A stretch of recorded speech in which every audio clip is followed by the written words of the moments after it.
Hello and welcome to another We Wonder. Today's We Wonder is very special. My name is Chris Pfluger. I'm the Chief Development Officer here at We Insure, and I have two guests on here today, and we're talking pretty much all about Florida insurance. But I have two special guests. So from our team, we have Ron Caravella, as known as the insurance fella on there. He's our VP of sales. He works with all of our carrier partners, and he works on everything that is insurance. So he's going to help us today and kind of go through some of the questions. But our special guest is following me below here. It's Kyle Ulrich. Kyle, how are you today? I'm doing fantastic. Thanks for having me. Fantastic. He is the FAIA president. That's the Florida Association of Insurance Agents.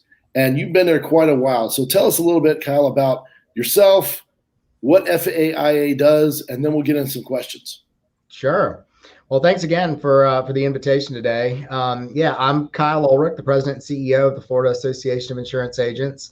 I have been at the association now for 16 and a half years or so.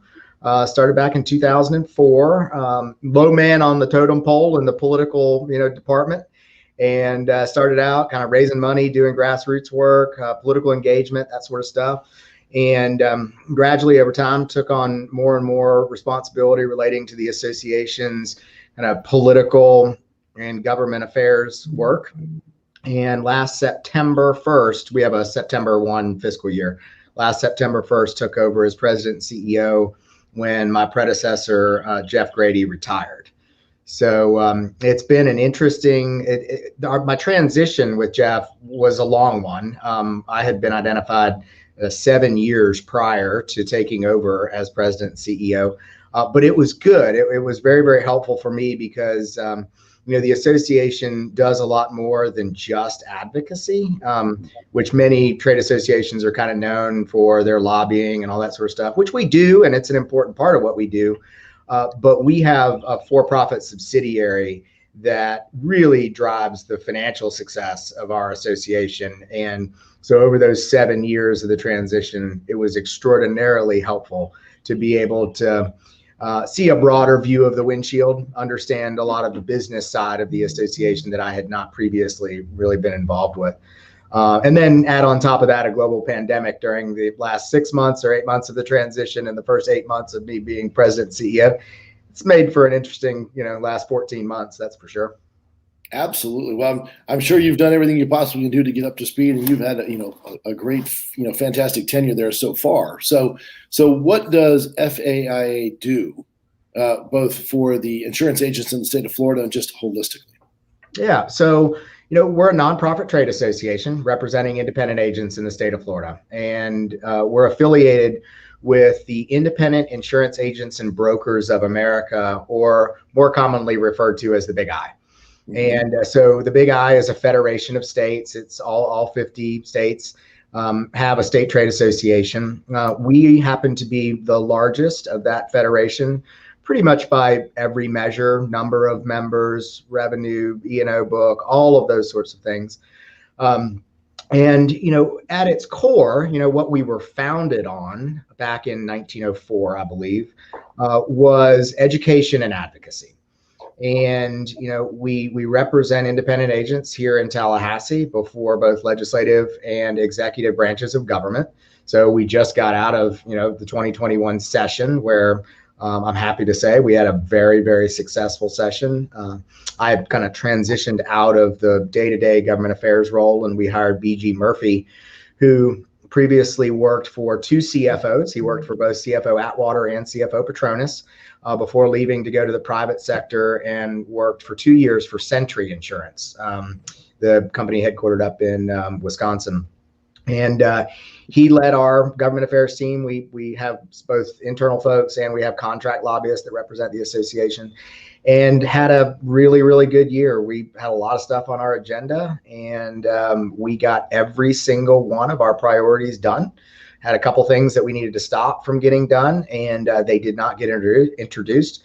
So he walks around the office telling everybody that I need to call him Ty Cobb, because of his batting average, but we haven't quite gotten there yet. He's only got, one season, so to speak, under his belt. But I think that's what a lot of associations are known for, is their advocacy at the legislative level. We also pride ourselves in the education and professional development that we provide to our members and non-members, for that matter. You just happen to get a little better price if you're a member. And that has changed a lot over time. I have heard from the glory days, where we would have seminars and classes and stuff like that, where, hundreds of agents would show up. But it was back in a time where agents took professional development or continuing education for the purpose of being a better agent and differentiating themselves from the competition and, knowing the product and so forth. Now that it's statutorily required, it's a lot more of a compliance exercise. Our education still gives you CE, but when we're competing against online providers who can give you 5 hours of coursework in 30 minutes, for $5, it's kind of difficult to compete in that space. But it's still something we do. I think we're the only state trade association affiliated with the Big I that still has full-time instructors on staff.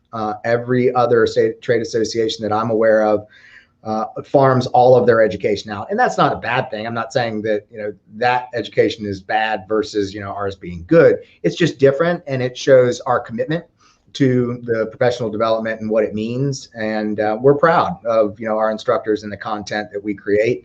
It's a big part of our summer convention that we do almost every year. I used to be able to say that we did it every year until last year. But we actually transitioned our in-person convention last year to a completely virtual, what we called e-summit. And through the help of some of our company partners, we're able to provide almost 7,000 hours of continuing education to our members free of charge. So it was a nice pivot. We've all been in the situation now over the last 12 months. So you got to make the best of the situation. And that's just one example of, on the education side, we just had to, change course and do what we felt was best for our members. And that was provide them good quality content just in a virtual setting. So, we do those things. But as I mentioned to you all earlier, our for-profit subsidiary is, a driving factor in our financial success. I mean, our for-profit subsidiary, which really isn't anything more than an insurance agency, drives over 50% of the revenue for our consolidated, companies. And, we're the largest E&O provider, for professional liability provider for agents in the state of Florida.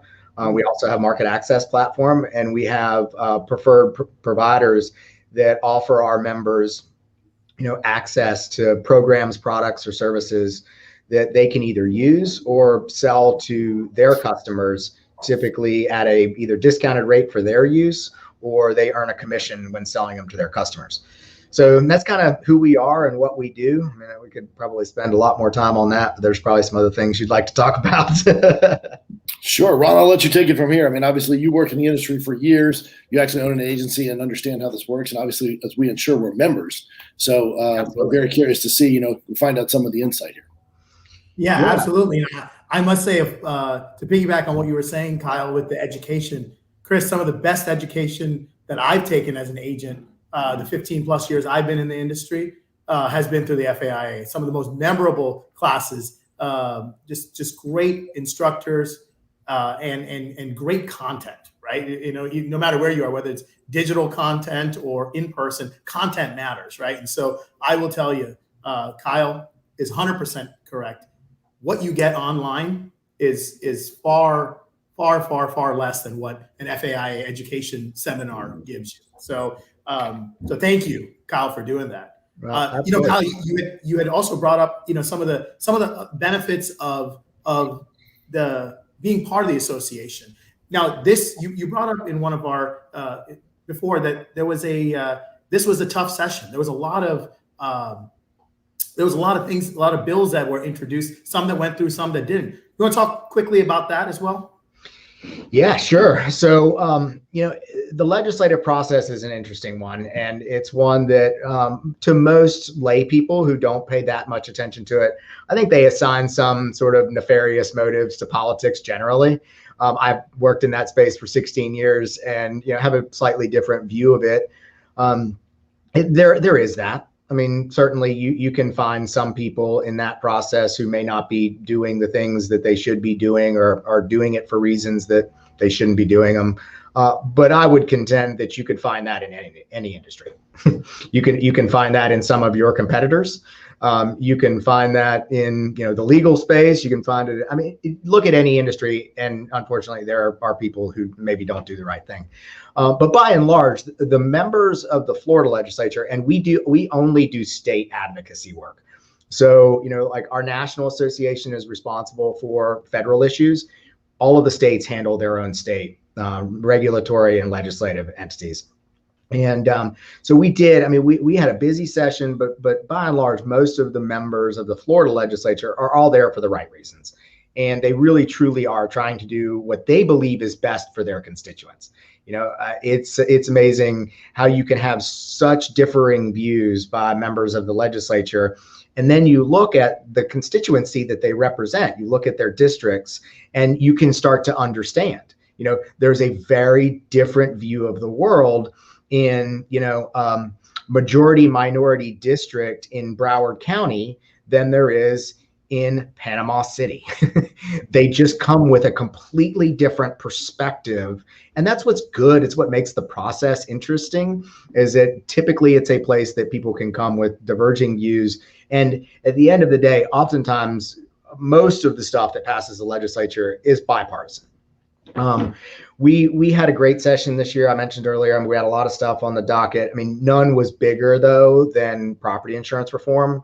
We worked on some very parochial things for agents, like, amending the surplus lines disclosure language that, says that you may be able to find coverage at a better price in the admitted market. Well, that kind of puts the agent in an awkward situation. It's like, well, why are you putting me in the surplus lines market if that could be found elsewhere?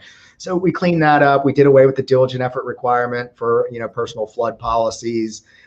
We reduced the 5-hour CE course from 5 to 4. That's a long course for people to take. And as a provider, it's difficult to, do a 5-hour class, especially in a virtual setting. To do a class from noon to 5, where you're overlapping a lunch break, just makes it difficult for everyone. So we moved it to 4. Doesn't change the total number of hours that you have to take, but now you do that compulsory course is only 4 hours.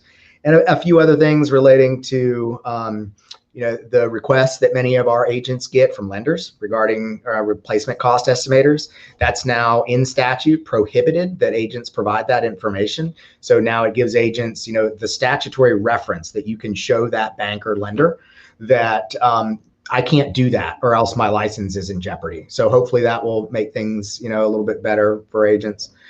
But those are the kind of the parochial things that are just specific to, our members. That no one else really cares that much about. No one else is up here to do it. So we do it. But the biggest issue, without a doubt, was property insurance reform as a result of the state of the property market. I mean, it has been deteriorating for some time. The industry spent the better part of 7 years trying to get assignment of benefits reform done. We passed that in 2019, and it was the first time that there had really ever been meaningful reform to attorney fees as it relates to property insurance suits, but it only applied to those third parties that were taking the assignment. Most of us believed that was necessary to do that because of the fraud and the amount of excess litigation and claims volume that was happening. But we all also knew that it would likely just shift from third party to first party lawsuits. And that's exactly what happened. We saw a reduction. So there's a company called CaseGlide that does a really good job of kind of distilling down lawsuits and litigation in the state of Florida. And AOB litigation dropped by about 50% post AOB reform. But total number of lawsuits continued to tick up. And that's because some of the AOB lawyers and attorneys who were specializing in that moved to first party. And then you have some, really well-known large trial lawyers who have always been in that space and have started to be very active in, suing insurance companies on first party property claims. So, the goal this year, we were very hopeful that it wouldn't take us another 7 years to get reform, because if it took anything longer than this year, I think that as bad as it is right now, would have gotten exponentially worse. I mean, back in 2012, there were 1.5 million policies and Citizens, thereabouts. And, we're at about 700 right now. There's a very high likelihood that it's going to be north of 750 by the end of this year. And if reform had not passed this year, we probably would have been on a pretty quick trajectory towards that 1.5 million number again. The difference between now and then, though, I asked Jeff Grady this the other day when we were talking, obviously last week or the week before, there were some consent orders that were filed by the OIR allowing a couple of companies to get off of large blocks of business with 45-day notice. And, I'm not selling anybody on this call anything that they don't know, that is extraordinarily burdensome, for an agency to have to replace, a large number of policies in a 45-day period. Of that 45 days, about 30 days of it overlaps the first month of hurricane season, on top of just the market as it is, that there just aren't that many options and underwriting guidelines continue to be restricted. And so, I'm hopeful that we may be seeing the last of that. I think much of that, in talking to both the insurance commissioner and individual company CEOs and so forth, I think a lot of that is being dictated by reinsurance renewals, that, all of that negotiation is going on right now in Bermuda and London. And while there is still a lot of capacity and pricing is actually pretty good, reinsurance pricing is going to be probably flat this year, if not up just a little bit, which is a significant improvement over what it's been in previous years. While there's capacity and the pricing is okay, reinsurers are taking a much closer look at companies' books of business and saying, here's what we'll offer you, both terms and pricing, but you've got to get off of these number of policies.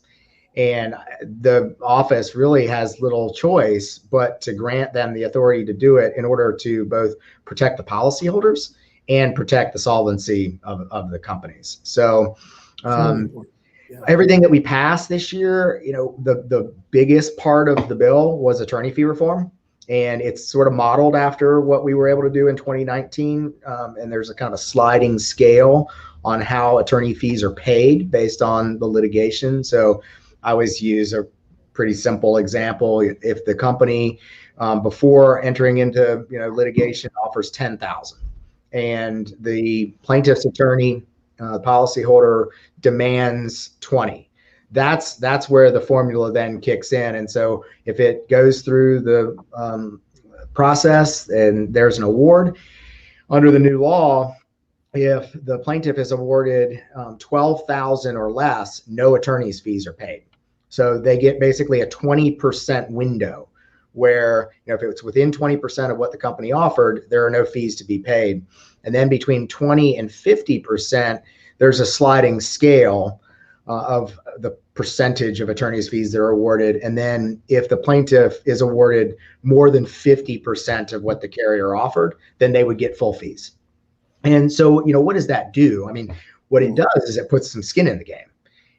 Under our one-way attorney fee statute in Florida, in that same exact scenario, 10,000 offered and 20,000 demanded, if you go to trial and you're awarded $10,001, you get full fees. And then you also have the potential, because of a Supreme Court decision here a couple of years ago, to also be awarded an attorney fee multiplier.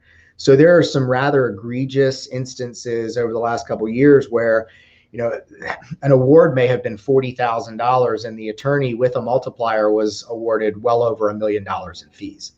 And so why does that matter? Well, it matters because, one, it fundamentally changes the way that a company looks at the claims adjustment process, changes the fundamental way that they look at the litigation process, and they have to make a business decision as to whether to, what they believe to be, overpay a claim to avoid litigation and the possibility of huge attorney's fees on the back end. But it creates, I believe, a little bit more level playing field, and it will make some of the attorneys who are out, I mean, they're mining claims. You have folks that are essentially runners for them, putting door hangers on, your doorknob saying, hey, we can get you a free roof. Or, I've seen a bunch of examples this week of folks sending mailers that look like official notices, saying that we've gotten free roofs for your neighbors, and the window of time is going away for you to be able to get that too. I think that they're referring to the fact that this law goes into effect on July 1st. And just like we saw with AOB, there was a huge uptick in suits prior to AOB becoming law. And so I think that those folks are going to be out in force between now and July 1st, assuming that the governor signs the bill. He hasn't actually gotten it yet. Once he does, he'll have 15 days to act, either sign it, let it become law without his signature, or veto it. He was very, very instrumental in getting it done, especially the attorney fee section. So we have no reason to believe that he won't. Yeah. Quick question, Kyle. So obviously there must be obviously with this reform being put in place, it has to be a trickle down effect. It's affected pricing, I'm assuming, across the board. Obviously Florida has very, very high pricing for homeowners insurance and every insurance across the board for property. So the question is, how much will that affect it, or how much has been affected over the last few years that really has driven those prices through the roof? I mean, it's quite expensive, obviously. It is. And the folks on this call know better than anyone, the rate increases that they're having to deliver to their consumers. And there have been, nearly every carrier in the marketplace has taken rate, and many carriers have taken, rate increases multiple times a year. So the compounding effect of that is, in some cases, upwards of 50, 60, 70%. Now, that's statewide averages. So what we also, hear, and if you understand, just basic math, that's the average. That means that some will get less and some will get more. I mean, there are people receiving rate increases because of the territory that they're in, well in excess of a statewide average of 50. And that's just unsustainable. I mean, it's unsustainable for the average homeowner, and obviously puts agents in a terrible spot having to, deliver that news, along with the fact that, I'm sorry, but I don't really have any other options for you. That was something that was, our members down in Southeast Florida know all too well. They always have trouble placing business. But now there are members of ours in other parts of the state, namely Central Florida, that have never had to write a piece of business with Citizens and never been appointed with Citizens. And they're not going to have much of a choice. And I don't say that, lightly. It's a terrible situation that they find themselves in. But it was entirely driven by a cottage industry of both attorneys and some contractors who found the gold mine. They found a loophole in Florida law that allowed them to do what many believe is illegal, but if not illegal, really shady. And hopefully this law will curb much of that. But that takes time. And that's the one thing that I have really tried to be consistent in everything that I write, is to give our members a real, unvarnished, true perspective on where we are and where we're headed. And while I happen to be pretty bullish on what the legislature did this year, reform to 627428, the attorney fee reform, is, that law has been on the books for over 100 years. And it's been the holy grail for the insurance industry to try to, amend that. I think it's super meaningful, but it will take time. I mean, everybody on this call knows that rates are, set on a prospective basis based on past results. And it will take time for, the carriers to be able to see a reduction in claims volume or severity and a reduction in litigation before that's going to be passed along to the consumer. So we're here probably for another 18 months, I would say at a minimum. The only silver lining that I would add, though, is that in times like these, there are people that have capital that are opportunistic. And I know for a fact that there are at least 7 investor groups that are talking to both the commissioner's office and Citizens, because let's be honest, there's a bunch of business in Citizens that's good business. that carriers would like to write. I mean, it's the roof has been replaced, the plumbing has been replaced, but the carriers can't write it because of capacity issues. And so, for folks that have capital to come to Florida now on the heels of the legislature passing, I believe, monumental attorney fee reform, and then being able to go to citizens and take out large blocks of business from citizens, while at the same time, building an agency plant, a distribution plant through takeout. Nothing's easy, but it's a way for them to build a book really, really quickly. And so, yeah. Oh, go ahead. And I must say, Kyle, you're absolutely right. FAI has actually played obviously a really big role in helping some of this legislation reform go through. And as these investor groups come into Florida, Chris, part of it is working with organizations like We Insure that can help get their distribution out in a very nice and more efficient manner than Absolutely. Appointing individual agencies. So it's one of the powers of we, as I always say. But Kyle, we talk a little bit about what FAIA did, but a quick two-part question here, right? Number one, why should an agent, and I think it's obvious now more than ever that agents should be involved, and the power of an organization is not just membership, but also the engagement of the membership, right? So number one, why should agents join the FAIA? And then more than that, maybe number two, how can they get more involved and engaged with FAIA? Yeah, so I appreciate that question, Ron. So the first part of the question is that our hyper focus, like the thing that we talk to our team about every single day, is the value proposition. Okay, so we have 2,100 members of ours in the state of Florida, and they range from a one man or woman shop that just hung out a shingle to publicly traded brokers. And so what do we have to do as an association? We have to make sure that we have a value proposition that accounts for the needs of everyone from, the one man or woman shop all the way up to a publicly traded company. And, as agencies go through their life cycle, I think they start to have a more appreciation for the advocacy piece, how much it matters, how much your business can be changed with the stroke of a pen, changing may to shall, or the other way around. I always use that example. I mean, it seems rather innocuous to change one word in the statute, but it has meaningful, impacts on the way that agents can do business. And so, I think we always talk about, well, first, we talk about the value proposition all the time. And I think that we do a good job on the for-profit side of really catering to, some of the smaller agencies who need markets and need E&O, and we provide education to everybody. But the advocacy is something that we will always do that benefits everyone, regardless of whether you value it or not. Now, the hard thing for us is I can't sell membership on advocacy. You know why? Because if you don't value it, we're going to do it whether you're a member or not.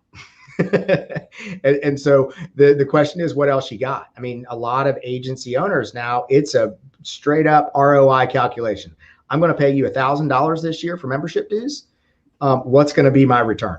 And what's my expectation of ROI? Am I going to get $1,100 in return, $1,200, $1,500? And so we are hyper focused on being able to provide that value proposition from A to Z. Now, why should agents get involved? Agent involvement is what makes us so, effective here in Tallahassee. I'd love to tell you it's because I'm an incredible lobbyist or BG is an incredible lobbyist. I think we're good at our job, but the truth is by virtue of who we represent and what you all do in your communities, every member of the legislature knows independent agents.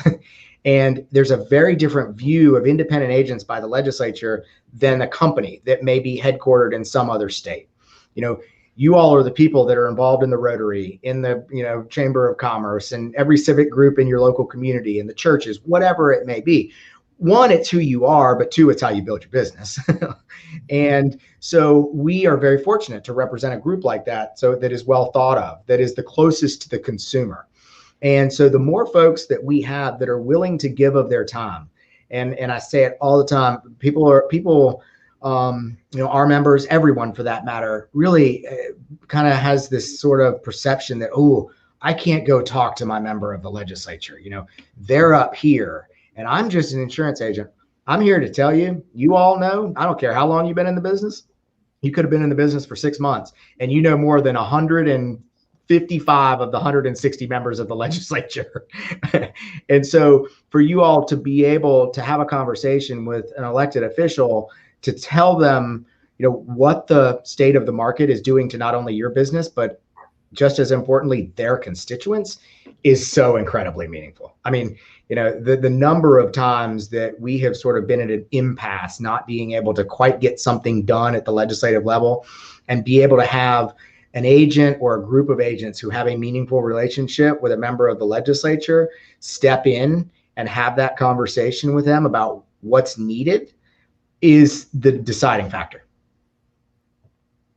Well, I know we're running some time here, so I want to be respectful of your time as well. So I'm going to kick over Ron and just ask, and one of your favorite things, and you mentioned it, talk about upcoming events. So, Ron, without any gory details, Ron, I mean, literally, let's keep it clean. This is I want to hear, kind of, so one of the stuff, we have some stuff coming up for the convention is coming up, some of the things we can look forward to, and then again, the dates on that so everyone can finalize that piece. So Ron, tell me a little bit about your experience with it, and then Kyle, I'll ask you about what's coming up.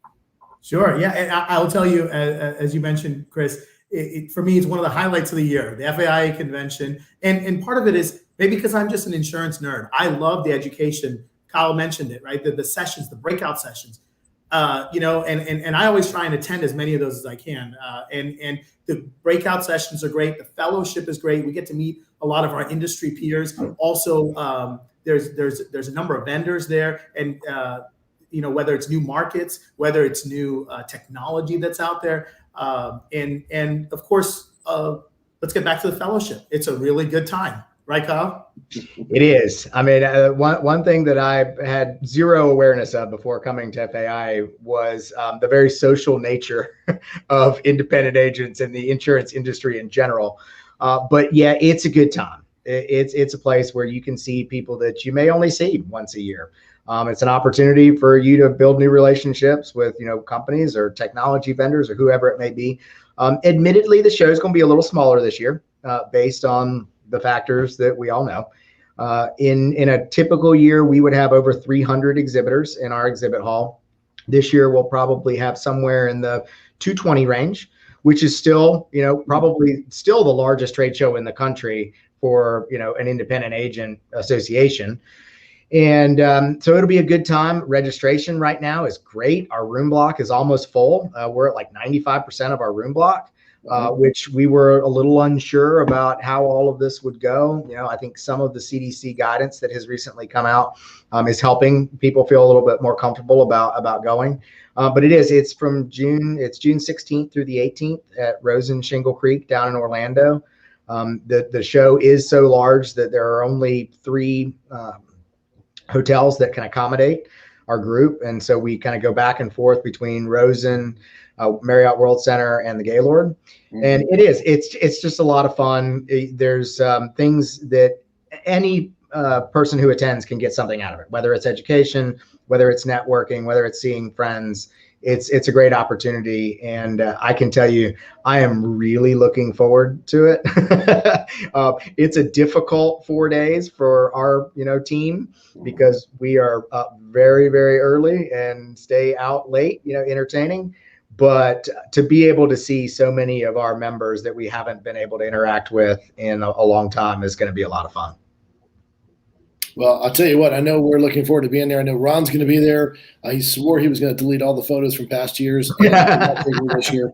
But it is impressive to, post-COVID with all the vaccinations going on and with the ability for people to come and kind of mingle openly. I know there's going to be some restrictions, but ultimately that should be a fantastic success. And I know everyone's excited about it. So, well, I'll have to say, we really have taken a lot of your time here, and we sincerely appreciate that. You've been extremely informative. And again, I had an interview with your predecessor before, and it was great to have you on as one of the largest, organizations, in the country here in Florida, where our home base is in Jacksonville. And as we do our national expansion campaigns, we'd love to talk to some of the other folks, some of your counterparts in other states like Texas and California, and, similar type insurance, concerns, but for different reasons. So again, sincerely, Kyle, sincerely appreciate you joining us, and we look forward to seeing you in a few weeks or next month, actually. So awesome. Well, thanks again for the invitation, and I can't tell you how much we appreciate the partnership that we have with We Insure. It's very, very meaningful, and you guys do a great job for all of your folks.